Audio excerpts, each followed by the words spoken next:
Damn it. ఏంటిటా కుండబద్దలు కొడతా అత్త. నమస్కారం, కుండబద్దల ప్రేక్షకులకు స్వాగతం. నేను గౌతమ్ కాటా. ఈ వీడియోలో నేను మీతో చెప్పాలనుకునే అంశం, వైఎస్ఆర్ కాంగ్రెస్ పార్టీ నేత అంబటి రాంబాబు పోలీసులతో కానీ బయట కానీ యూట్యూబ్లో కూడా ఒక పెద్ద ఓవర్ యాక్షన్ చేయటానికి వెనకున్న అసలు కారణాలు ఏమిటి అనేది ఈ రోజున చర్చ జరుగుతోంది. వైసీపీలో చాలామంది నాయకులు కాడి కింద పడేసి ఎవరికి వాళ్ళు చాటుగా ఉంటున్నారు. ఏదైనా చాటు నుంచి చేయాలి అని అంటే చేస్తూ ఉన్నారు. మరి ఇక కేసుల భయం ఉన్న పేర్ని నాని కావచ్చు, లేకపోతే ఆర్కే రోజా కావచ్చు, లేకపోతే చిలకలూరిపేట ఎమ్మెల్యే మంత్రిగా చేసిన విడదల రజనీ కావచ్చు, వీళ్ళు అప్పుడప్పుడు హల్చల్ చేస్తూ ఉన్నారు. కానీ చాలా సీరియస్గా సోషల్ మీడియాలో కావచ్చు, బయట పోలీసులతో వాగ్వివాదానికి దిగటం కావచ్చు, ఈ అన్ని అంశాల్లో అంబటి రాంబాబు చాలా హైపర్ యాక్టివ్గా ఉన్నాడు.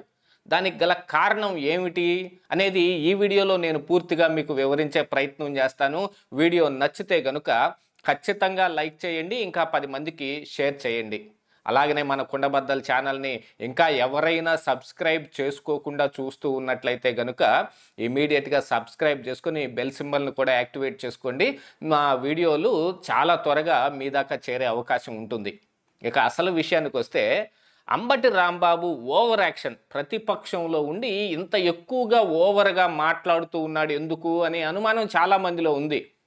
ఎందుకంటే మరి జూన్ 4న ఈ వెన్నుపోటు దినం దగ్గర నుంచి చూస్తే గనుక అసలు పోలీసుల మీదకే ఆయన ఒంటికాల మీద వెళ్ళిపోతూ ఉన్నాడు. నువ్వెంత అంటే నువ్వెంత అని, నువ్వేం చేస్తావు చేసుకోపోని పళ్ళు పటపటా కొరుకుతూ పోలీసులతోటి వాగ్వివాదానికి దిగటం. మొన్న సత్తెనపల్లి ఇక్కడికి జగన్మోహన్ రెడ్డి విగ్రహావిష్కరణకి వెళ్ళినప్పుడు కూడా అక్కడ కూడా బ్యారికేడ్లు తీసి పక్కన పాడేయటం. ఇక మీడియాలో సైతం ఆయన నోటికొచ్చినట్టు మాట్లాడేయటం. ఎవరి మీదనైనా సరే ఆయన అభిప్రాయాలు చెబుతున్న పేరుతోటి ప్రస్తుతం ఇప్పుడు వైఎస్ఆర్ కాంగ్రెస్ పార్టీని కాపు కాచే నాయకుడు లాగా సోషల్ మీడియాలో ఆయన యూట్యూబ్ ఛానల్స్ కావచ్చు, ఇక ఫేస్బుక్ ట్విట్టర్ల ద్వారా కూడా చాలా ఎక్కువ యాక్టివ్గా ఉంటున్నాడు. దీనికి గల కారణం ఏమిటి అనంటే, నిన్న మొన్న అంబటి రాంబాబు చెప్పిన దాని ప్రకారంగానే చాలామంది ఊహించటం మొదలుపెట్టారు. ఇక నెక్స్ట్ అరెస్ట్ అంబటి రాంబాబుదేనా అనే అనుమానాలు కూడా పూర్తిగా వ్యక్తమవుతూ ఉన్నాయి. ఎందుకంటే అంబటి రాంబాబు ఏ మాట మాట్లాడినా తిరిగి తీసుకొచ్చి కేసుల దగ్గరకు వస్తాడు. పోసాని కృష్ణమురళి అరెస్టుగా అప్పుడు కావచ్చు, లేకపోతే మిగతా వాళ్ళ ఎవరి అరెస్టులప్పుడైనా సరే ఆయన ఇదిగో మమ్మల్ని కూడా అరెస్ట్ చేస్తారు, రేపో మాపో నన్ను కూడా అరెస్ట్ చేస్తారు అనే మాటనే చెప్పుకుంటూ వస్తూ ఉన్నాడు. దానికి గల కారణం ఏమిటి అనంటే, గతంలో వైసీపీ అధికారంలో ఉన్నప్పుడు జరిగిన ఒక సున్నపు రాయి గని అక్రమ మైనింగ్ కేసు ఒకటి ఈ అంబటి రాంబాబుని తోకలాగా వేలాడుతోంది. ఆ కేసు విషయమై అంబటి రాంబాబు చానాళ్ళుగా నలుగుతూ ఉన్నప్పటికీ ఇప్పుడు అది హైకోర్టు దాకా వెళ్ళి హైకోర్టులో పిల్లు వేయబడి ఉండి, దాని మీద అప్పట్లో వైఎస్ఆర్ కాంగ్రెస్ పార్టీ తరపు నుంచి కూడా లాయర్లు ఈ పిల్లు వేయటం తగదు, కుదరదు అనే విషయాన్ని చెబుతూ చాలా విషయాల్లో అంబటి రాంబాబుని సైతం ఇరికించేశారు.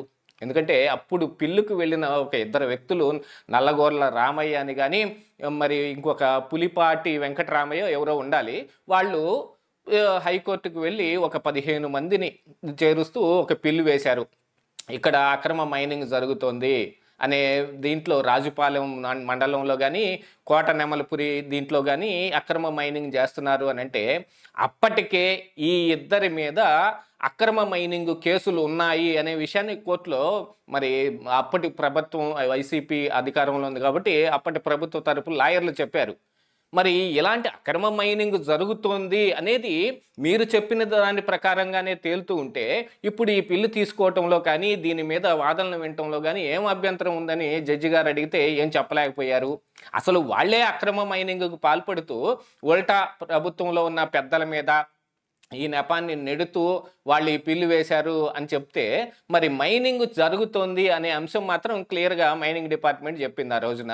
ఎందుకంటే వీళ్ళిద్దరి మీద కేసులు పెట్టి వీళ్ళిద్దరిని కేసుల్లో ఇరికించడం కోసం మైనింగ్ అక్రమంగా వీళ్ళే చేస్తూ ఉన్నారు అందులో ఒక వ్యక్తి తెలుగుదేశం పార్టీకి సంబంధించిన వ్యక్తి, మరొకడు వైసీపీకి సంబంధించిందైనా వాళ్ళిద్దరి కలయిక కేవలం అక్రమ మైనింగ్ కోసమే జరిగిందనే దాన్ని కూడా ఆరోపించటం జరిగింది వాళ్ళ మీద. అలాంటి దాంట్లో ఈ అంబటి రాంబాబు ఇరుక్కుని ఉన్నాడు.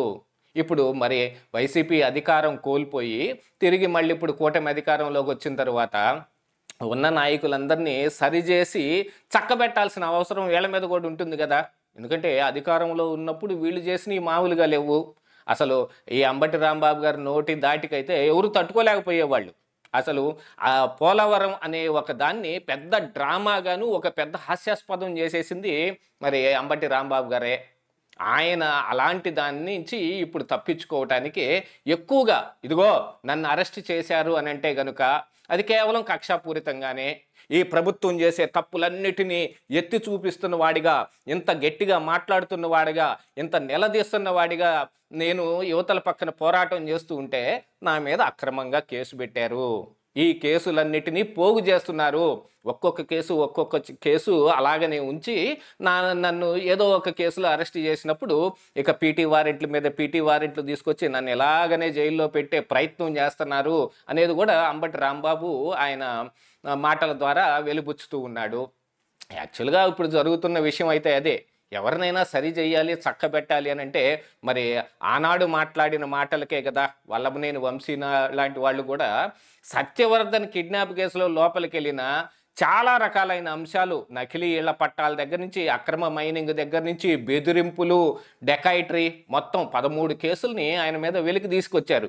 అదే పోసాని కృష్ణమురళి అరెస్ట్ అయినప్పుడు ఏ పోలీస్ స్టేషన్లో ఎక్కడెక్కడ కేసులు ఉన్నాయో మొత్తం అన్నిట్లో స్టేషన్లో మొత్తాన్ని తిప్పి ఆయన సరి చేస్తే ఈరోజు మెదలకుండా ఇంట్లో కూర్చొని ఉన్నాడు. ఈ అరెస్టులు కేసుల భయంతో కొడాలి నాని కూడా ఆయనకంటే మరి ప్రకృతి కూడా సహకరించిందేమో అనుకోవాలి. ఎందుకంటే ఆయనకు హృద్రోగం రావటం మూలాన దానికి ఆపరేషన్ చేయించుకుని ఇప్పుడు ఆయన అరెస్టుకి ఒకంత వెనకాడే పరిస్థితుల్లోనే కూటమి ప్రభుత్వం ఉంది. కానీ 2 నెలలకు 3 నెలలకు ఆయనకు కూడా ఆరోగ్యం బాగవుతుంది కదా. ఎప్పటికీ సరిగాని రోగాలు ఏముండవు కదా. అప్పుడైనా అరెస్ట్ చేసే అవకాశం ఉంది. కాకపోతే ఈలోపుగా అంటే గుంటూరు ఈ పరిసర ప్రాంతాల్లో చాలా ఎక్కువగా యాక్టివ్గా అంబటి రాంబాబు ఉంటున్నాడు. కానీ మొన్న జగన్మోహన్ రెడ్డి జమన సమీకరణకు కానీ అండర్ కరెంట్గా పనిచేసే వాళ్ళు మరి లేళ్ల అప్పిరెడ్డి కావచ్చు, మరి పోలీసుల్ని మేనేజ్ చేయడానికి తప్పుడు సమాచారం లాగా ఇచ్చి పోలీసుల్లోనే ఒక పెద్ద దీన్ని క్రియేట్ చేసి ఎస్పీ గారి చేత ఏదో ప్రైవేటు వాహనం సింగయ్యను గుద్దిందని చెప్పించిన తలసిల రఘురాం కావచ్చు, బ్యాక్ ఎండ్లో వీళ్ళు వర్క్ చేస్తూ ఉంటే ఫ్రంట్ ఎండ్లో అది మొత్తం నేనే చేశాను అన్నట్టుగా అంబటి రాంబాబు ఒక క్లియర్ పిక్చర్ తెచ్చుకునే ప్రయత్నం కూడా చేస్తున్నాడు. అంటే దాని వెనకున్న కారణం ఏమిటి అంటే అక్రమ మైనింగ్ కేసులో ఈయన ఖచ్చితంగా అరెస్ట్ అవుతాడనే ఒక ఊహ అంబటి రాంబాబుకు ఉంది. అంటే దాని ప్రకారంగా ఆలోచిస్తే కనుక ఆనాడు అక్రమ మైనింగ్ చేసిన దాంట్లో ఈయన హస్తం ఉండాలి కదా. లేకపోతే ఎంత భయపడి ముందుకొచ్చి ఎందుకు అరవాల్సిన అవసరం ఉంది? ఎప్పుడైనా భయం వేసినప్పుడే పెద్దగా కేకలు వస్తాయి. ఇప్పుడు ఆ కేకలు పెట్టే స్థితిలో అంబటి రాంబాబు ఉన్నాడంటే ఆయన అరెస్టుని ఆయనే ఊహిస్తూ ఉన్నాడు. దాన్ని ఒక మసిపూసి మారేడుకాయ చేసి దాన్ని కక్షాపూరితంగా అరెస్టు చేశారని ఒక మ్యానిపులేట్ చేయటం కోసమే ఈ ఓవర్ యాక్షన్ అంతా చేస్తూ ఉన్నాడు అని ప్రజలందరూ అనుకుంటూ ఉన్నారు. ఇదే ఈరోజు కుండబద్దలు.